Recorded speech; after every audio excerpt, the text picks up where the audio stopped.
참 좋으신 하나님 감사드립니다. 저희를 이렇게 주님 예배의 자리에 또한 이렇게 불러주신 것 감사드립니다. 주님 이 예배의 자리에서 주님 복 주시고 우리를 거룩해 하시고 정말로 주님이 주시는 평안 가운데서 아버지 이 예배 속에 주님을 온전히 만나는 저희들 되기를 원합니다. 아버지 하나님 초대교회 성도들이 주님을 실제로 만나서 아버지 하나님 저들이 정말 그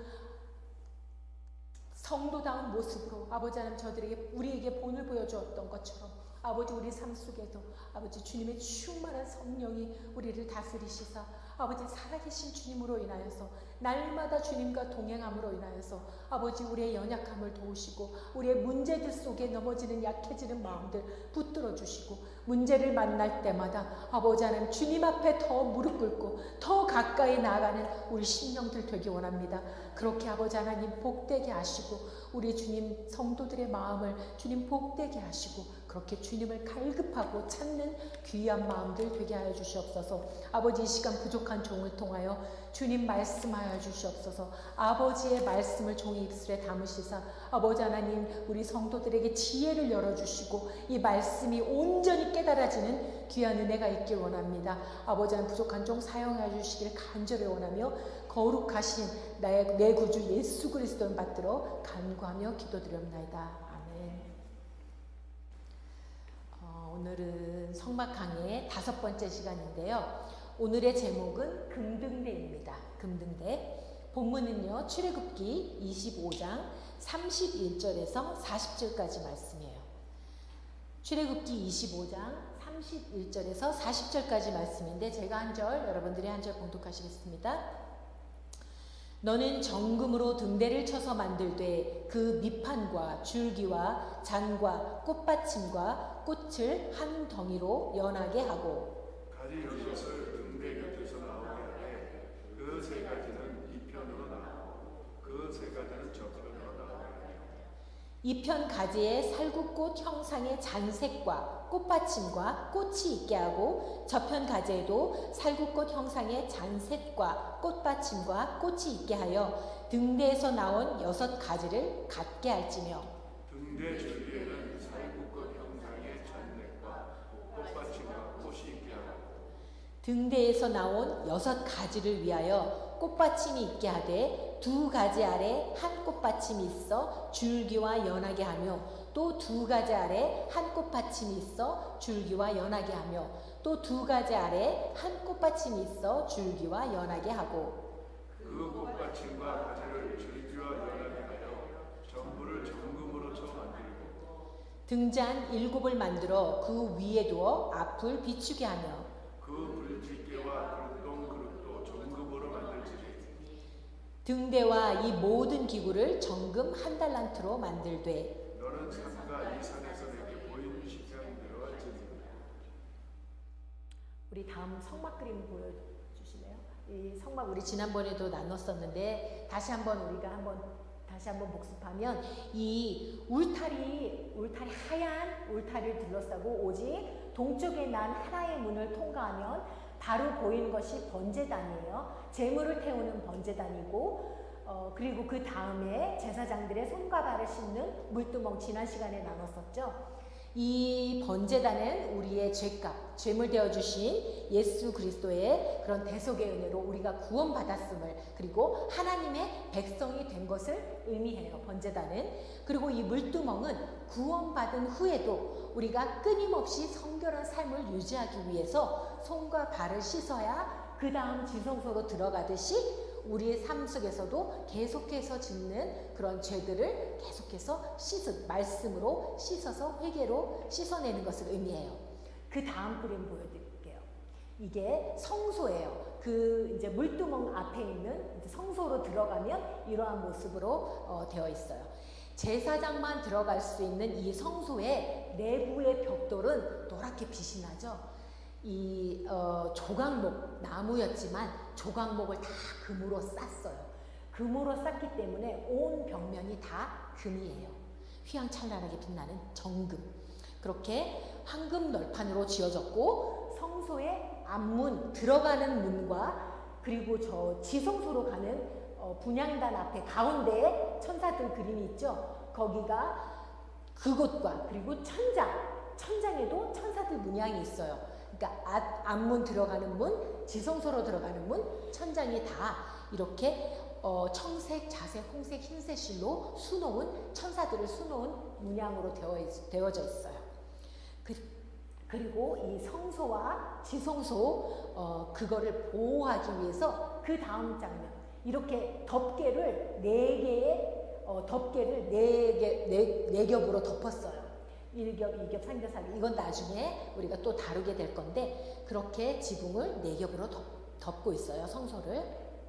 그리고 성소 안으로 들어가면 이 지금 들어가서 이 왼쪽에 이 지금 등대, 불이 붙은 등대가 있죠? 이게 왼쪽에 들어가서 왼쪽에는 등대, 오른쪽에는 저쪽에 떡이 이렇게 진설돼 있죠? 진설병이 이렇게 놓여져 있어. 저게 떡상.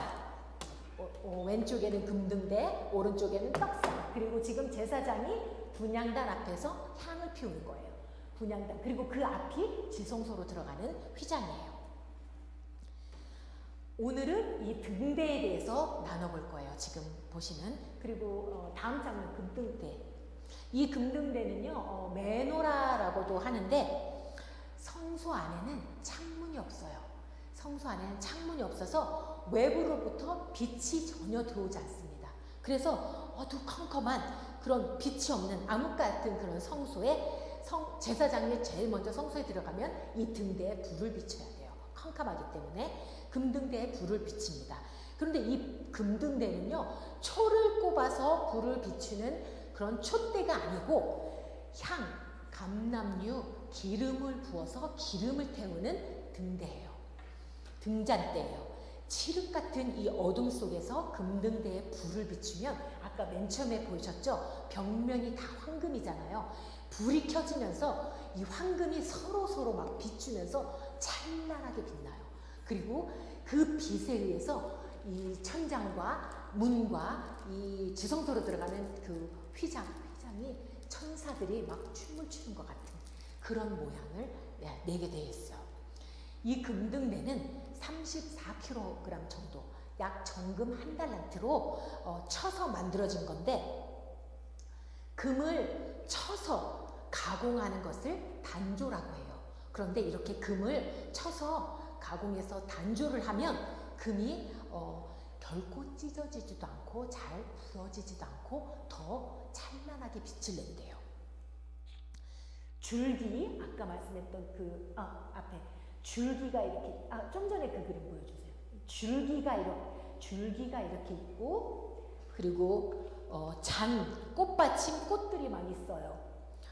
그거를 따로따로 만들어서 붙인 게 아니고 금 한 덩이를 갖다가 다 두들기고 용광로에 넣었다 뺐다 그런 과정을 겪으면서 연이어서 하나로 다 연결된 거예요. 하나로 다 연결돼서 쳐서 그리고 파고 새기고 그렇게 망치질을 해서 그렇게 만들어진 하나로 된 금등대예요. 이거는 무엇을 의미하냐면 예수님께서 이 땅에 오셔서 로마 군병들에게 채찍이 맞으실 때 그 채찍 끝에 갈고리들이 한 번 맞을 때마다 살을 파내고 또 파내고 이렇게 등대를 파고 조각한 것처럼 예수님의 살이 그렇게 파여지면서 그리고 손과 발에 못질을 당하시면서 그렇게 온몸에 고통을 당하신 그것을 의미해요. 이 금등대가 만들어진 과정이 그렇게 그 고통을 예수 그리스도의 고통을 예표합니다. 그리고 정금 1달란트로 끊임없이 연이어서 만들어졌다고 했잖아요. 이 하나로 만들어진 것은 요한복음 15장에 보면 포도나무 비유가 나와요. 거기에 보면 나무 대신 예수 그리스도에 붙은 우리 가지들 붙어 있을 때만 열매를 맺는다는 그 포도나무의 비유처럼 우리가 아까 이 말씀 다 같이 볼게요. 나는 포도나무요 너희는 가지니 저가 내 안에 내가 저 안에 있으면 이 사람은 과실을 많이 맺나니 나를 떠나서는 너희가 아무것도 할 수 없습니다. 포도나무에 우리가 붙어 있어야만 열매를 맺고 떨어진 가지는 말라 비틀어서 죽잖아요. 그것처럼 이 금등대도 우리가 이 줄기 대신 예수님께 붙어있는 모습을, 하나로 붙어있는 모습을 예표하고 있는 거예요. 이 믿음을 상징하는 정금을 우리가 믿음으로 상징을 하잖아요. 믿음을 상징하는 이 정금을 뜨거운 용광로에 담그고 치고 파내고 그 모든 과정이 예수님의 순환, 예수님의 고난, 십자가의 고난을 의미한다고 했잖아요. 마찬가지로 성도들의 고난도 의미해요. 성도들도 역시 예수님을 우리는 따라가야 되는 그런 우리 삶이 되어야 되잖아요. 고스란히 예수님의 삶을 따라가야 돼요. 성도들의 고난과 역경, 그런 것들을 상징하기도 해요. 이 금등대가 이러한 과정을 거쳐서 아름다운 빛을 발하잖아요. 정말 찬란하게 벽과 벽이 서로 빛을 발하면서 찬란하게 빛을 내듯이 우리 믿음으로 우리가 성도들이 모든 고난과 역경을 다 이겨낸 그런 성도들이 그렇게 빛을 발한다는 거예요. 하나님 앞에 세상에 그렇게 빛을 발한다는 거예요. 하나로 연결된 이 금등대는 원 줄기 되시는 가운데 줄기는 예수님을 의미해요. 원 줄기 되시는 예수 그리스도와 연합을 의미한다고 말씀드렸잖아요. 이 그림을 보시면 모양과 같이 가운데 줄기는 예수님이고 가지가 이렇게 하나, 둘, 셋, 넷, 다섯, 6가지가 붙어 있어요. 이 6가지의 6이라는 숫자는 동서남북, 하늘, 땅 이렇게 6, 인간의 숫자를 의미해요. 동서남북, 하늘, 땅까지 합친 6은 인간의 숫자를 의미해요. 그런데 이 원줄기 되시는 예수님과 붙어서 7이 될 때, 7이 되어서 우리가 연합되어질 때 완전해지는 거예요. 인간이 창조된 날도 6째 날이었어요. 그리고 하나님이 7째 날에 복 주시고 거룩하게 하시면서 안식하셨다고 해요. 그 말은 6인 숫자, 인간의 숫자 6인 우리 인간들이 예수 그리스도와 합해질 때 완전수 7이 우리의 영원한 안식이 된다는 거예요. 이 금등대는 또한 빛으로 오신 예수님을 뜻합니다. 여러분들은 빛과 어두움 중 어느 게 더 좋으세요? 혹시 어두움이 좋으신 분들 있나요? 아마 대부분의 사람들이 어두움보다는 빛을 더 좋아할 거예요. 빛을 더 좋아할 거예요. 왜냐하면 주로 어두우면 깜깜하면, 빛이 하나도 없는 깜깜하면 우리는 아무것도 할 수가 없잖아요. 그런데 또 이 어두움은 뭘 상징하냐면 주로 악한 일들은 깜깜할 때, 밤에 아무도 없는 곳에서, 그런 곳에서 죄악들이 이루어져요. 그래서 어두움은 죄, 악 이런 것들을 상징하고 빛은 선, 의로움, 착함 이런 것들을 상징해요. 요한복음 1장 9절에 보면 참빛 곧 세상에 와서 각 사람에게 비치는 빛이 있었나니 참 빛이 세상에 오셨대요. 제가 아까 말씀드렸죠. 빛으로 오신 예수님. 참 빛, 예수 그리스도를 의미하죠. 예수 그리스도 세상에 와서 각 사람들에게 비췄대요. 그리고 요한복음 8장 12절 우리 밑에 있죠. 예수께서 또 일러 가라사대 나는 세상의 빛이니 나를 따르는 자는 어두움에 다니지 아니하고 생명의 빛을 얻으리라. 하나님은요 창세기에서 만물을 창조하실 때 가장 먼저 빛을 창조하셨어요. 빛이 있으라 제일 먼저 명하셨잖아요. 이 빛을 창조하신 이유는 빛이 있어야 다음 생명들이 생명을 얻을 수가 있어요. 삶을 얻을 수가 있어요. 그런 다음에 생명들을 창조하신 거예요. 빛을 먼저 만드시고 생명들을 창조하신 거예요. 생명들이 빛이 꼭 필요하기 때문에.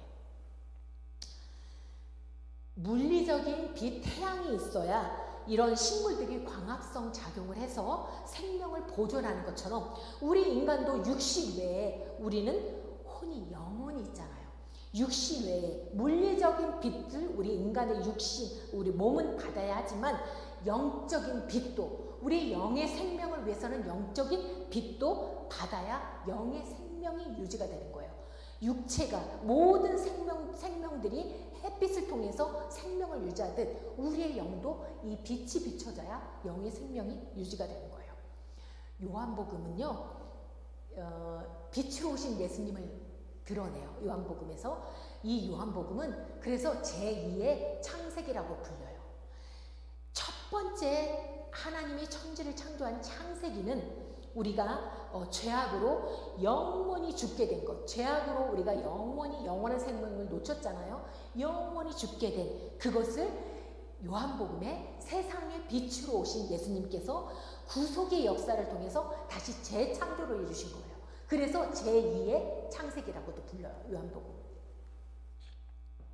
이 말씀과 같이 예수님은 이 땅에 참 빛으로 오셔서 어둠의 죄악 가운데서 우리의 영의 눈이 장님처럼 어두웠었어요. 우리의 소경 같았던 영의 눈을 밝혀주시고 그 영이 열리니까 하나님을 바라보게 되고 하나님과 교제할 수 있게 되고 구주로 영접하는 하나님의 백성이 된 거예요.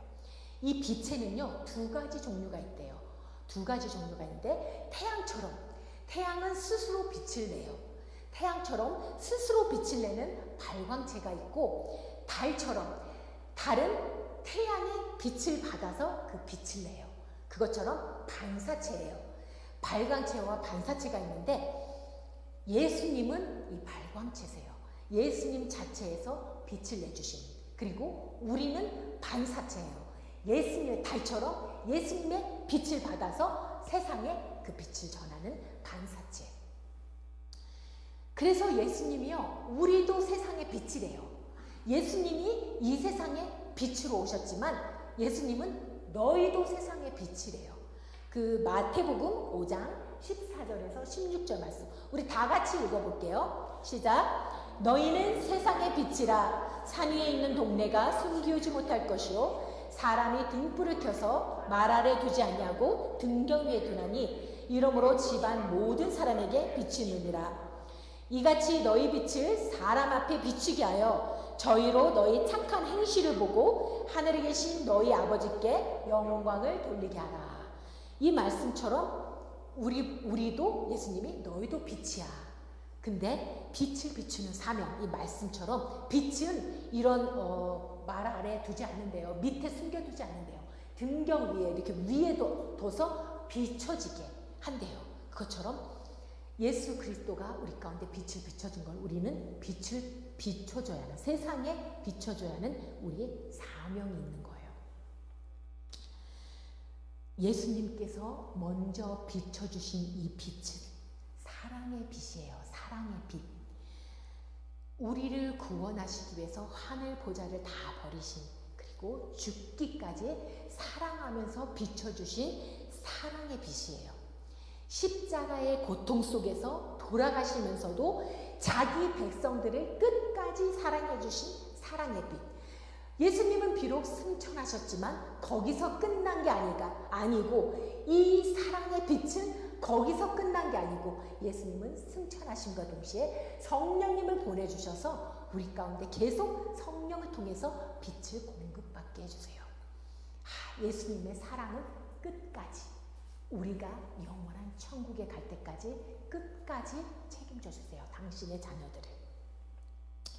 빛을 받고 반사하는 우리들 역시 이 사랑의 빛이 사람들에게 비춰줘야 하는데 이 보아스 여러분 잘 아시죠? 우리 룻기에 보면 보아스라는 사람의 눈에 한 과부가 들어왔어요. 보아스라는 사람의 눈에 한 과부가 들어왔는데 자기 밭에서 이삭을 줍고 있는 한 과부를 보게 됐어요. 그런데 이 여인은 이방 여인이었는데 이스라엘 사람들은 짐승 취급하는 이방 여인이었고 과부였고 정말 찢어지게 가난했고 먹을 게 없어서 그 이삭을 주워 먹어야 하는 그런 시어머니를 모셔야 하는 무거운 짐을 진 그런 불쌍한 여인이었어요. 보아스는 자신의 밭에서 이삭을 줍고 있는 그 여인에게 고아와 과부를 돌보라는 하나님의 그 말씀을 순종하는 사랑의 빛을 비춰줘요. 그 룻에게. 일꾼들에게 일부러 이삭 좀 더 떨어뜨려. 그 여인이 더 많이 주워갈 수 있게 이삭을 일부러 떨어뜨리라고 그렇게 말씀하고 일꾼들에게, 그리고 물도 얼마든지 목마를 때마다 물을 가져다 먹으라고 하고 떡도 나눠주고, 더군다나 이 보아스는 자기를 희생해요.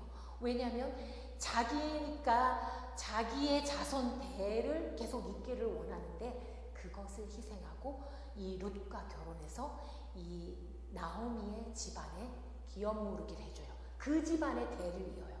자기 집안의 대를 잇는 걸 포기하고 자기를 희생하고 그렇게 룻과 결혼해서 기업무르기를 해주는 그런 사랑의 빛을 이 보아스가 보여줘요. 예수님의 사랑의 빛을 또 보여준 바울이란 사도 바울 있잖아요. 사도 바울은요, 자기는 예수님한테 빚진 자래요. 빛이 아니고 빚진 자, 은혜의 빛을 너무 많이 진 자라고. 빚을 너무 많이 져서, 이 빚을 너무 많이 져서 자기는 그 빚을 갚기 위해서 이 모든 자기의 생애를, 자신의 전 생애를 하나님께 사랑의 빛을 비추는데 내어드려요. 돌도 맞고 죽기 직전까지 태장도 매도 맞고 감옥에도 갇히고 굶고 바다에 침몰할 뻔하면서 온갖 고난 속에서도 포기하지 않아요. 그는 자기가 그 로마에 가면 죽을 것을 알면서도 로마로 가요. 중간중간에 그리스도의 영을 받은 사람들, 그렇게 응답을 받은 사람들이 당신이 로마에 가면 이렇게 죽을 거라고 말을 하는데도 포기하지 않고 사랑의 빛을 포기하지 않고 은혜의 빚진 게 너무 커서 사랑의 빛을 비추는 걸 포기하지 않고 죽을 걸 알면서도 로마로 가요. 그렇게 빛을 끝까지 비춰줬던 사도 바울입니다. 저와 여러분도 동일하게 예수님의 사랑의 빚을 진 자들이에요. 우리도 역시 사랑의 빚을 졌어요.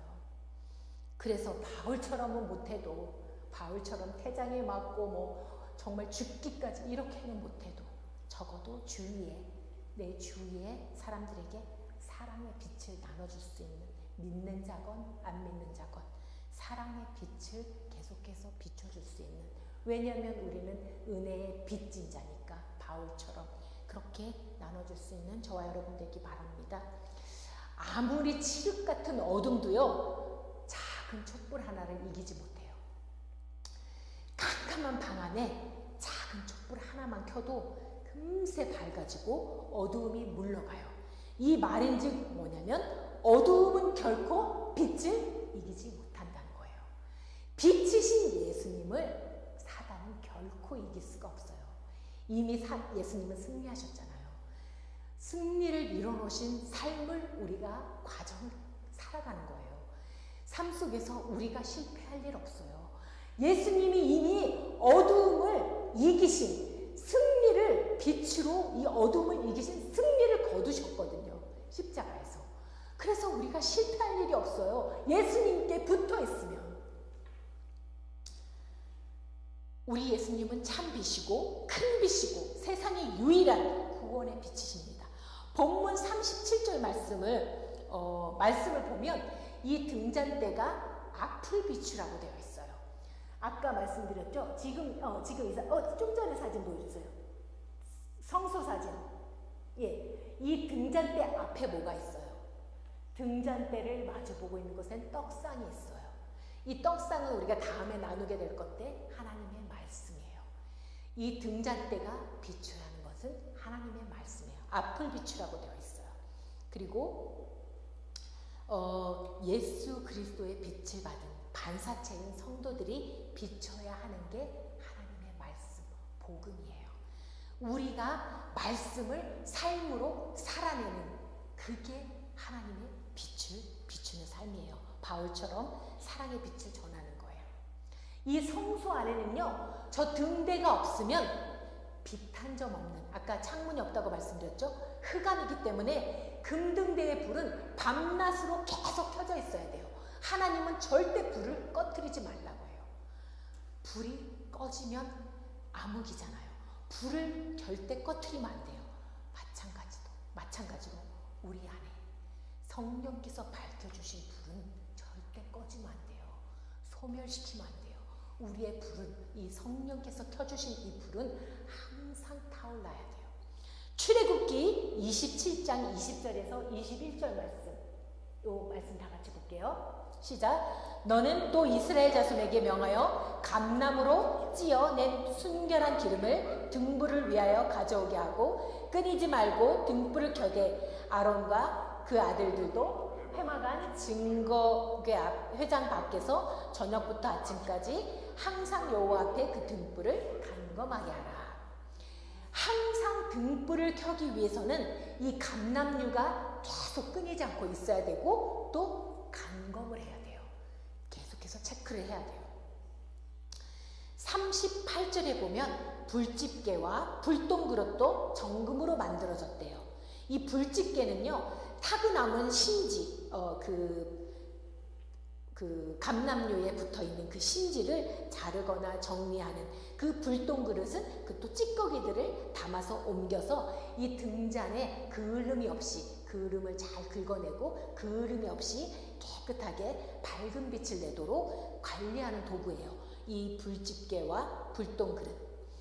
상징적인 의미가 뭐냐면, 불집게와 불똥그릇의 상징적인 의미가 뭐냐면요, 성소 내에서 항상 밝은 불이 유지되도록 하는 것처럼 우리 안에도 영적으로 우리 마음에 그을음이 생겨요. 신앙생활을 하다 보면 내 마음에 그을음이 생겨요. 의심도 생기고 불평도 생기고 그리고 상처들로 인해서 시커멓게 타질 때가 있어요. 내 마음에 속이 탄다 그러죠. 속이 타는 일, 그을음이 생겨요. 그런 그을음을 긁어내는 그런 도구예요. 영적으로 그 불집게로 정결하게 관리하는. 이처럼 성도들도 이 불집게와 불똥그릇으로 이 등잔을 깨끗하게 관리하듯이 성도들도 이 빛을 계속 발하려면 예수 그리스도께 보내주신 그 성령을 받아야 되고, 성령의 기름 부으심이 계속 공급되도록 우리 신앙을 매 순간 점검해야 된다는 거예요. 말씀과 기도를 쉬고 있진 않은지, 그리고 아직 회개하지 못한 죄가 있진 않은지, 그리고 내가 첫사랑을 잃어버리진 않았는지, 그리고 내 마음이 옥토가 아닌 굳어져서 나도 모르는 사이에 굳어져 버려서 딱딱한 돌짝밭, 가시밭처럼 굳어지진 않았는지, 내 삶이 세상에 빛을 발하고 있는지 계속해서 점검해야 된다는 거예요. 우리의 믿음의 불이 꺼지지 않도록 계속해서 점검해야 됩니다. 마태복음 25장, 여기 말씀엔 없는데요. 마태복음 25장에 지난번에도 나눴던 이 10처녀의 비유가 있잖아요. 10처녀 모두 등불을 가졌어요. 등불을 다 가졌어요. 준비했어요. 그런데 예수님이 더디 오니까, 신랑이 더디 오니까 신랑을 기다리다가 이 등불이 거의 다 꺼져가게 되었어요. 그러나 지혜로운 다섯 처녀는 예비한 기름 등불이 있었어요. 그래서 다시 불을 붙여서 그 불을 밝히고 혼인잔치에 들어갔지만, 미련한 다섯 처녀는 예비한 등불이 없어서 불이 꺼지니까 그 혼인잔치에 들어갈 수가 없었어요. 그것처럼 등불이 있었는데도 기름이 부족해서 우리 심령에도 모자라지 않게 넉넉한 기름을 준비해서 성령의 불이 항상 켜질 수 있도록 우리 삶을 밝히 인도하고 이끌 수 있도록 성령께서, 성령의 불이 약하면요, 내 삶에 하나님의 길로 인도해 주는 게, 성령의 음성이 약하게 들리니까 내가 자꾸 딴 길로 가게 돼요. 딴 길로 빠지게 돼요. 그것처럼 이 성령의 불이 꺼지지 않아야 돼요. 그리고 이 금등대는요, 아까 금등대 그림 보여주세요. 살구꽃이에요. 저 꽃 모양이 살구꽃 형상으로 만들었대요. 왜 하나님은 살구꽃이어야 했을까? 왜 다른 꽃이 아닌 뭐 복숭아꽃도 있고 여러 가지 꽃들 있잖아요. 그런 꽃들이 있는데 그 꽃이 아니고 살구꽃이어야 했을까? 이스라엘에서 봄에 가장 먼저 피는 꽃이 아몬드 꽃이라고 부르는데 그게 살구꽃이래요. 아몬드 꽃이라고 부르는데 성경에서 이 살구꽃이, 살구나무가 자주 여러 번 언급이 돼요. 어디서 언급이 되냐면 아론의 쌍난 지팡이, 여러분들 들어보셨죠? 아론의 쌍난 지팡이.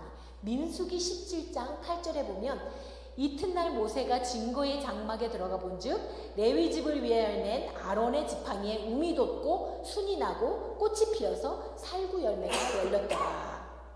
이 말씀의 배경이 뭐냐면요, 이스라엘 백성들이 광야를 행하고 있을 때 불평불만이 많았잖아요. 조금만 자기네가 없는 거 부족한 게 있으면 모세를 원망하고 하나님을 원망하고 불평불만이 많았어요. 그러다가 어느 날 모세를 대적해요. 너만 하나님의 음성을 듣냐? 우리도 하나님의 음성을 듣는다. 너만 택함 받았냐? 우리 가운데도 지도자가 나올 수 있다. 대적하는 거예요. 고라 자손과 많은 이 대적하는 무리들이 250명이 향로를 들고 회막문 앞에 섰어요. 뭘 위해서 섰냐면 누가 여호와께 속한 자인지 거룩한 자가 누군지 택하신 자가 누구인지 알아보자 해서 250명이 향로를 들고 회막 앞에 서고 모세와 아론도 향로를 들고 섰어요. 그리고 그 고라 자손 같이 대적하던 우리 고라 자손들 앞에 그때 하나님의 음성이 들리면서 모세와 아론에게 너희는 그 자리를 빨리 피하라 이거예요. 빨리 피하래요. 그래서 모세를 따르는 자들이 피함과 동시에 땅이 갈라지면서 이 대적하던 고라 자손이 산채로 음부에 내려가요. 산채로 매장당해요. 그냥 음부에 떨어진 거예요. 그리고 250명, 회막 앞에서 향로를 들고 있던 250명은 여호와의 불이 다 살라버렸어요. 향로를 태운 것이 그 사람들도 다 태워졌어요. 그런데도 그것을 봤는데도 이스라엘 백성들은 모세하고 아론을 또 원망해요. 하나님 원망해요. 너희들 때문에 저 사람들이 다 죽은 거라고. 모세와 아론 때문에 저 사람들이 다 죽은 거라고. 그렇게 원망하니까 하나님이 또 백성들에게 연병을 내리세요. 연병으로 수많은 사람들이 또 죽어가요. 그렇게 사람들이 죽어간 다음에 하나님이 명령이 각 지파마다 대표하는 사람들이 지팡이를 다 들고 와서 그 지팡이를 다 모아서 그 지성소 안에 그 법 언약궤 앞에 다 놓은 거예요. 그리고 아론의 지팡이도 그곳에 다 있었어요. 그 다음날 모세가 들어가 보니까 오직 아론의 지팡이에만 그냥 막대기였는데 그 막대기에서 우미 돋고 싹이 나고 꽃이 피고 살구 열매까지 맺힌 거예요. 생명이 태어나는 걸 보여주신 거예요.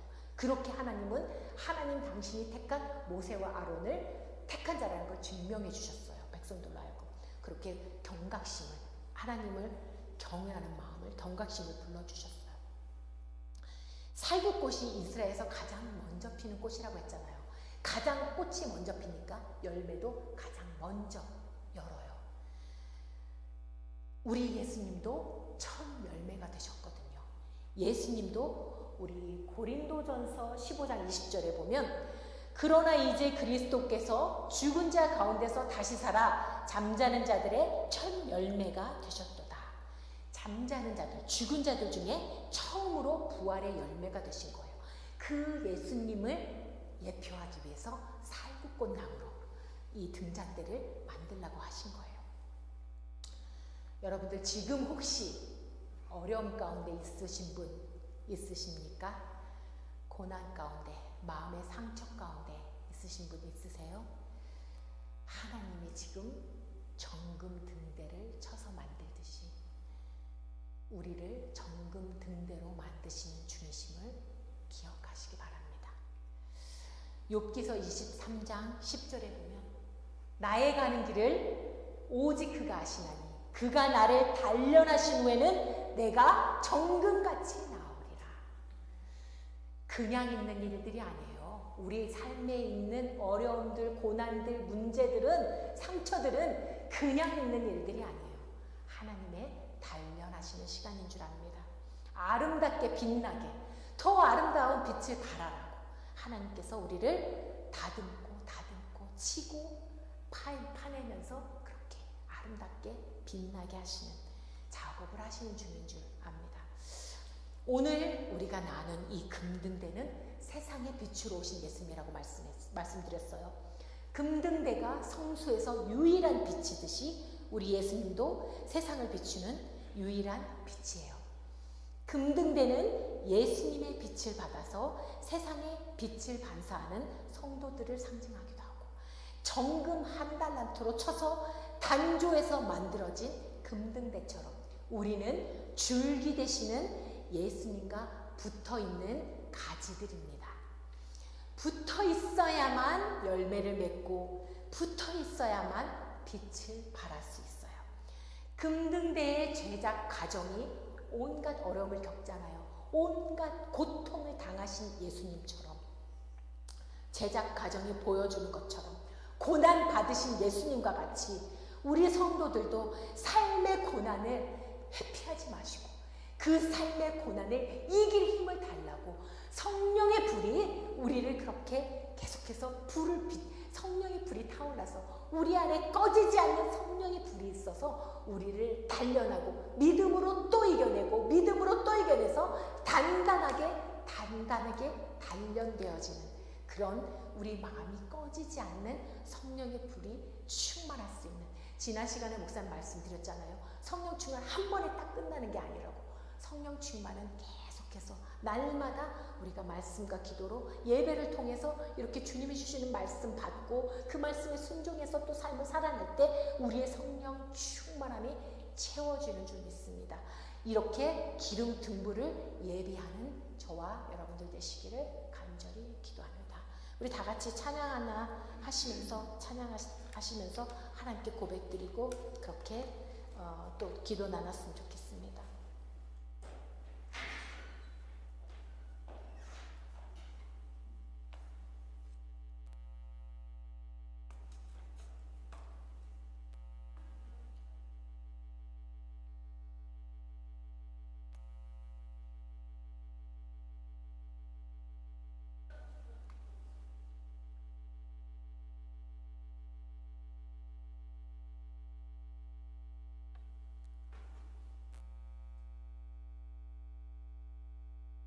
준비 안 됐어요?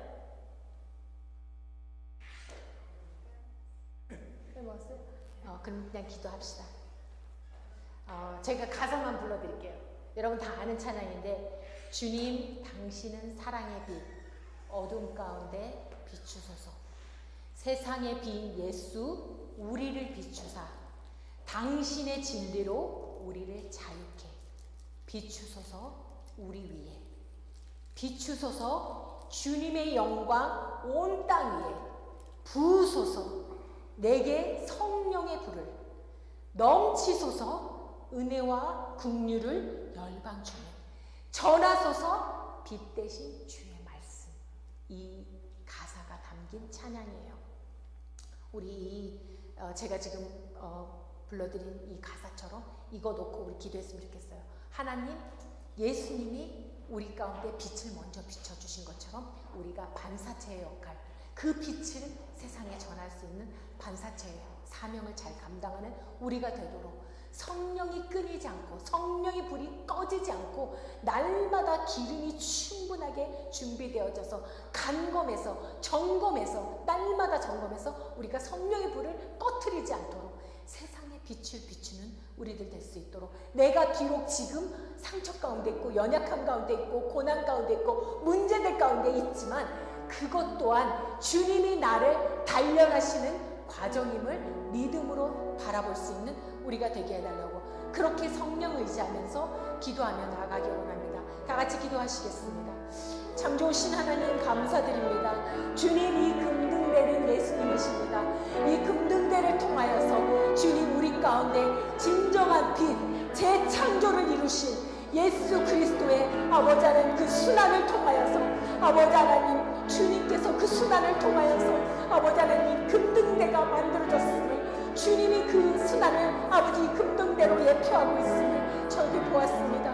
우리의 삶 동안 우리의 삶도 동일하게 금등대가 만들어진 그 제작 과정이 어렵고 힘들었던 것처럼, 예수님께서 십자가를 지셨던 그 과정이 어렵고 힘들었던 것처럼 우리 삶도 참으로 힘듭니다.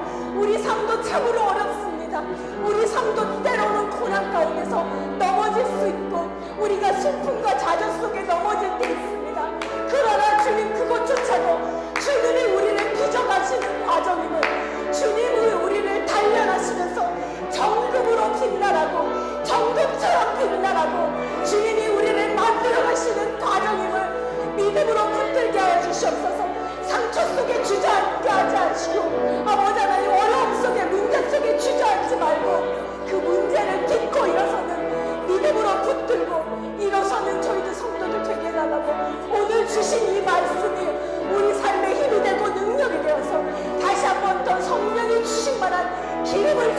이 시간 되게 하여 주셔서 아버지 하나님 꺼지지 않기를 원합니다.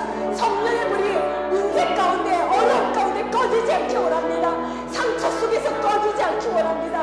아버지 하나님 그렇게 충만함으로 덧입혀 주시옵소서. 날마다 예배 가운데 말씀 가운데 비춰 주시옵소서. 우리의 빛을 충만하게 받아서 예수 그리스도의 빛을 충만하게 받아서 전하기에 부족함이 없는, 나눠주기에 부족함이 없는, 세상에 비추기에 부족함이 없는 아버지 빛된 성도들 되게 하여 주시옵소서. 아버지 그렇게 주는 의자에 나아갑니다. 아버지 그렇게 우리 성도들 만져주시옵소서. 다져주시옵소서. 강하게 하여 주시옵소서. 주님을 떠나지 않게 하여 주시옵소서. 하나로 연결된 금등대처럼 예수 그리스도께 붙어 사는 우리들 되게 하여 주시옵소서. 결코 떨어져 나가는 영혼 없게 하여 주시옵소서.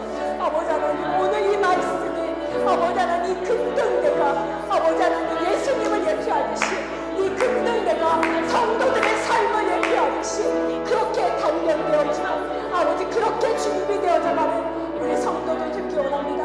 아버지 하나님 이 시간 아버지 귀한 말씀 생명의 말씀 주신 것 아버지 저희들 감사합니다. 아버지 하나님 지금 우리 환경을 다시 한번 우리 삶을 점검하고 내 신앙이 어느 속에 있는지 넘어지진 않았는지 상처 속에 주저앉진 않았는지 걱정하고 근심 속에 넘어지진 않았는지 다시 한번 더 점검하면서 주님 성령의 기름을 채울 수 있는 저희 시간 되게 하여 주시옵소서. 그렇게 아버지 하나님 끊임없이 우리를 간검하며 점검하며 성령의 충만을 유지하는 우리들 되기 원합니다.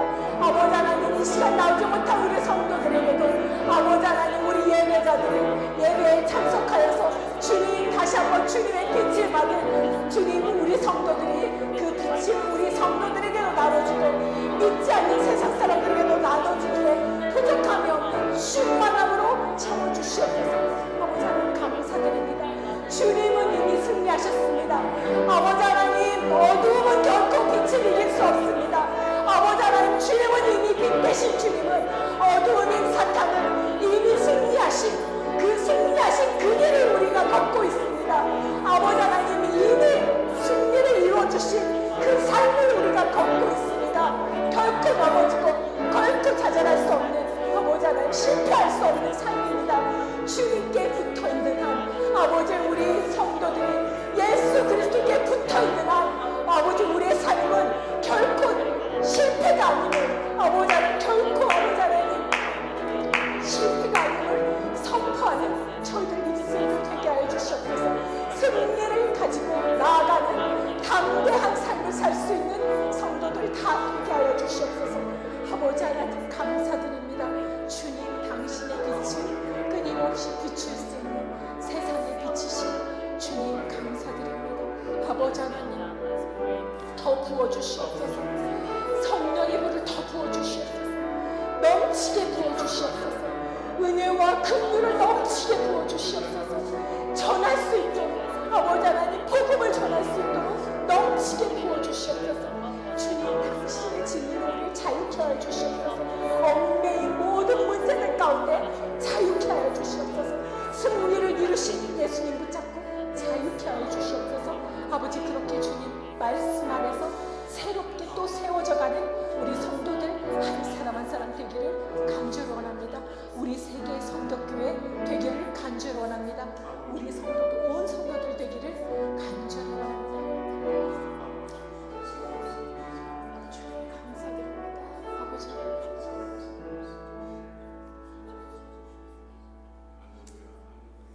참 좋으신 주님 감사드립니다.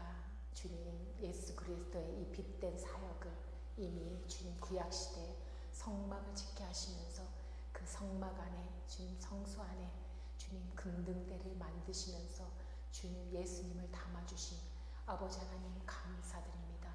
이 성막 모든 것이 예수 그리스도를 예표하고 있고 우리 성도들이 주님께 나아가는 길을 예표하고 있음을 저희들 다시 한 번 더 밝히 깨닫습니다.